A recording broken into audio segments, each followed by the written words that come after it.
கர்த்தரின் பரிசுத்த நாமத்துக்கு ஸ்தோத்திரம். ரோமர் 10வது அதிகாரம் வசனம் 13 சொல்லப்பட்டிருக்கிறது.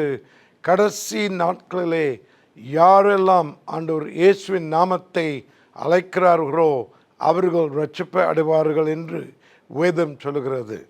சில நாட்களுக்கு முன்பதாக நான் ஒரு தமிழ் ஸ்தாபனத்துக்காக மனம் உடைந்து போய் ஜெபம் பண்ணி கொண்டிருக்கும் பொழுது நான் ஆண்டவரை கேட்டேன், ஆண்டவரை ஏன் இந்த ஸ்தாபனத்தில் இவ்வளோ பிரச்சனைகள் காணப்படுகிறது என்று ஜெபம் பண்ணி கொண்டிருக்கும் பொழுது ஆண்டவரினிடம் பரிசுத்த ஆவியின் மூலியமாக பேசினார்.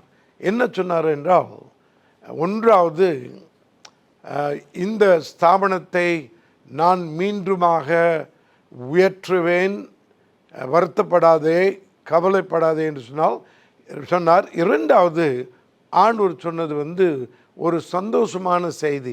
ஆண்டவர் என்ன சொன்னார் தெரியுங்களா? மலேசியாவில் இந்த வருடமும் அடுத்த வருடமும் தமிழால் மத்தியிலே தேவன் பெரிய அற்புதங்களை செய்வார், பெரிய அறுவடை, பெரிய எழுப்புதலை கொண்டு வருவேன் என்று தேவன் சொன்னார். இது தமிழ் மக்களின் நேரம்.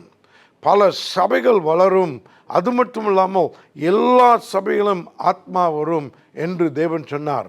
இந்த வசனம் படி ஐசாயா 60:1, 2, 3 படி, Arise, shine, for your light has come, for the glory of the Lord has risen upon thee. Though darkness shall cover the earth, deep darkness over the people, but the Lord will arise over you, and his glory will be seen upon you. The Gentiles will come to your light, and kings to your brightness. இந்த வசனம்படி தேவன் பெரிய எழுப்புதலையும் அறுவடையும் ஆயத்த பண்ணி வைத்திருக்கிறார். பாஸ்டர்கள், தமிழ் லீடர்கள், தமிழ் பாஸ்டர்கள் நாம் ஆயத்தமாக இருப்போம். ஜபத்தில் எழுந்து நிற்போம், விசுவாசத்தில் எழுந்து நிற்போம். ஒன்றாக கூடி நாம் ஜெபம் பண்ணுவோம். ஒன்றாக தமிழ் ஊழியத்தை பெரிய அளவிலே தேவன் கட்டுவார்.